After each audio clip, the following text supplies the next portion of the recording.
अब तक हम साझा करें जहां इंडिया गठबंधन की बैठक हुई और इसके बाद जब प्रेस कॉन्फ्रेंस में ये उपराष्ट्रपति उम्मीदवार का ऐलान भी किया गया। गोवा के लोकायुक्त रहे हैं बी सुदर्शन रेड्डी, जिनको इंडिया ब्लॉक का उम्मीदवार बनाया गया उपराष्ट्रपति चुनाव के लिए। तो उपराष्ट्रपति उम्मीदवार इंडिया गठबंधन का यानी इंडिया अलायंस का भी तय हो चुका है। बी सुदर्शन रेड्डी विपक्ष के उपराष्ट्रपति उम्मीदवार होंगे, ये तय हो चुका है। गोवा के लोकायुक्त रहे हैं, सुप्रीम कोर्ट में भी जज की भूमिका में इन्होंने काम किया है और बेहद ही अनुभवशील हैं। अनुभव इनको बहुत ज़्यादा, और यही वजह है कि इंडिया ब्लॉक ने बड़ी सूझबूझ के साथ और बड़ी समझदारी के साथ इनके नाम का ऐलान किया। इससे पहले आप मल्लिकार्जुन खड़गे की प्रेस कॉन्फ्रेंस में सुन भी रहे थे जिस तरीके से उन्होंने उसके नाम का ऐलान किया है। आपको बताएं कि एनडीए की ओर से राधाकृष्णन, जो कि महाराष्ट्र के राज्यपाल रह चुके हैं, उनके नाम का ऐलान किया गया। तो दूसरी तरफ इंडिया गठबंधन की ओर से उपराष्ट्रपति उम्मीदवार तय किए गए हैं बी सुदर्शन रेड्डी।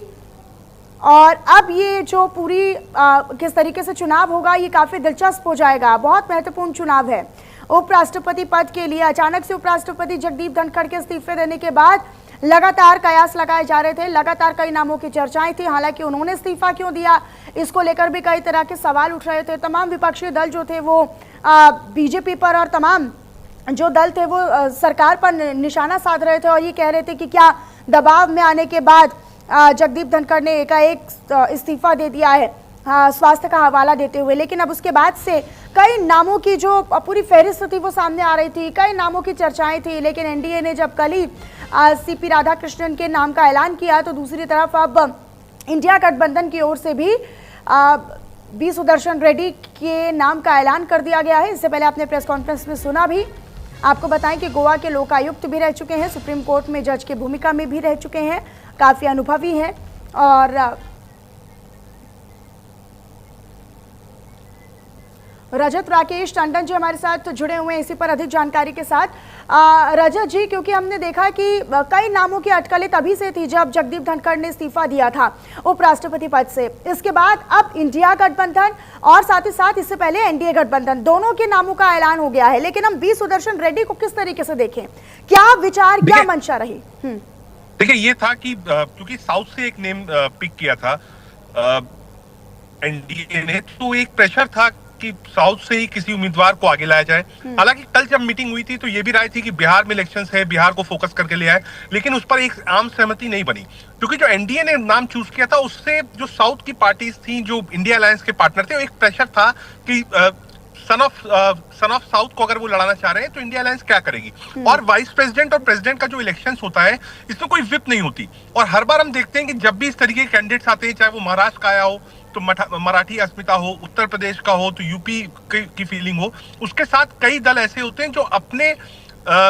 अलायंस से बाहर निकलकर आउट ऑफ वे जाकर वोट करते हैं। तो इंडिया अलायंस के लिए सबसे बड़ी चुनौती ये थी कि इंडिया अलायंस इंटैक्ट रहे, कोई ऐसा दल ना हो जो कि इंडिया अलायंस के विरोध में जाकर एनडीए को वोट करे।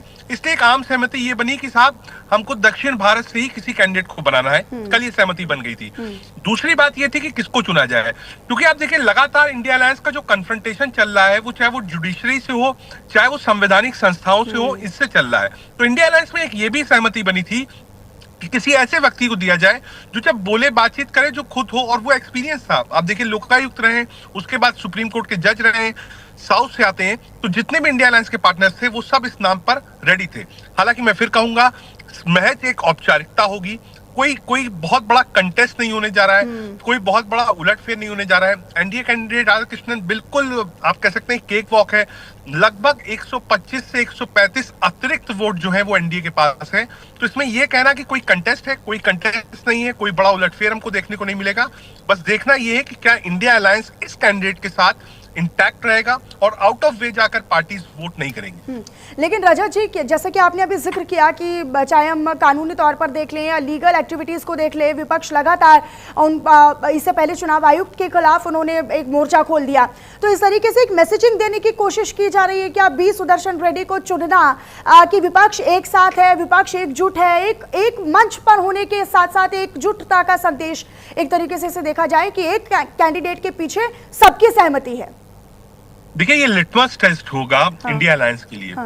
एक तरफ बिहार चुनाव है, उसके बाद बंगाल है, और साथ ही साथ अगले साल तमिलनाडु के भी चुनाव है। तमिलनाडु से कृष्णन आते हैं, इसीलिए आपसे मैंने पहले भी बताया कि साउथ का ही कैंडिडेट लेना था।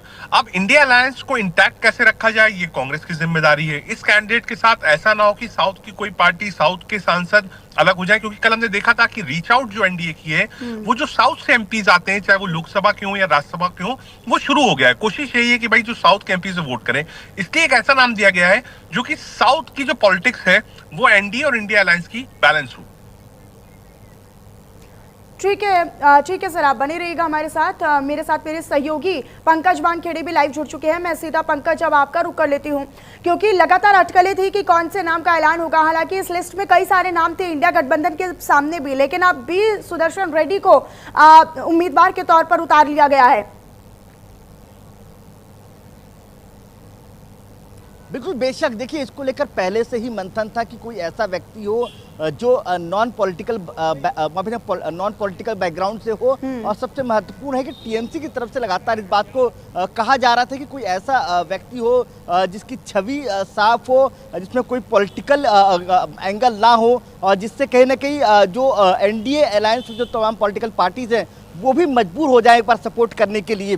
तो कहने का ऐसा नाम निकाल के लाया गया। और सबसे महत्वपूर्ण बात है कि इसको लेकर पिछले 2 दिन से लगातार चर्चा चल रही थी, सोर्सेज जो बता रहे हैं। और आज जब बैठक में कई नामों को लेकर चर्चा था, तो फाइनली जब रेड्डी का नाम निकल कर आया तो उसको लेकर तमाम पॉलिटिकल पार्टी ने सहमति दी है। और इसको इस तरह से भी देखा जा रहा है कि जब भारतीय जनता पार्टी या एनडीए ने जो अपना उम्मीदवार उतारा है साउथ से, तमिलनाडु से पूर्व प्रदेश अध्यक्ष रहे बीजेपी के, महाराष्ट्र और तमाम राज्यों के वो राज्यपाल रहे हैं, वैसे में एक ऐसी छवि खोज रहे थे कि जो एनडीए के कैंडिडेट को टक्कर दे पाए। तो ऐसे में जो अभी जो कैंडिडेट का सुदर्शन रेड्डी का नाम निकल कर आया, उसका सबसे महत्वपूर्ण जो प्रोग्रेस यही है कि वो एक मजबूत तोड़ के तौर पर देखा जा रहा है। और दूसरा ये कि वो विपक्ष के लिए एक मजबूत चेहरा और साउथ बैकग्राउंड से आते हैं। कल भी हम जब चर्चा कर रहे थे तब भी हमने कहा था कि लगातार जो इंडिया अलायंस इस बात को लेकर मंथन कर रहा है कि कोई भी ऐसा कैंडिडेट हो जो साउथ से हो। लेकिन आप देखिए, जुडिशरी एंगल बैकग्राउंड से एक व्यक्ति को लेकर आए हैं और उपराष्ट्रपति को उम्मीदवार बनाए। तो ऐसे अब देखना होगा कि क्या जो पूर्व में जज रहे हैं जस्टिस रेड्डी जो उम्मीदवार बने हैं इंडिया अलायंस के, क्या वो एनडीए के अलायंस पार्टीज के साथ जाके बातचीत करेंगे, उनसे रिक्वेस्ट करेंगे क्या साउथ में जाके तमाम चाहे टीडीपी हो, चाहे अन्य और एआईएडीएमके हो या तमाम अन्य पार्टियां हैं, उनसे रिक्वेस्ट करेंगे कि वो समर्थन दें। तो ये महत्वपूर्ण होगा। ठीक है, लेकिन अगर हम प्रचार प्रसार की भी बात करते हैं तो चूंकि देखिए सांसद ही मतदाता होते हैं, मतदान करते हैं, और निश्चित तौर पर देखिए जिस तरह की इसकी पूरी प्रक्रिया है वो काफी महत्वपूर्ण हो जाती है और काफी सीमित एक प्रक्रिया है। अगर सांसद इसमें चुनाव के माननीय न्यायाधीश रहे हैं, चीफ जस्टिस रहे हैं आपके गुवाहाटी हाई कोर्ट के, इतना शानदार व्यक्तित्व, और उनका चुनाव किया है इंडिया अलायंस के सभी नेताओं ने, तो मैं समझता हूँ बहुत शानदार चुनाव होने जा रहा है। और देश का लोकतंत्र बचाने के लिए, जो लोकतंत्र में बेईमानी हो रही है, जो संविधान को लगातार हमले बोले जा रहे हैं, उन तमाम चीज़ों को बचाने के लिए ये चुनाव हो रहा है। और चुनाव में इंडिया अलायंस और विपक्षी लोग जीत के आएंगे।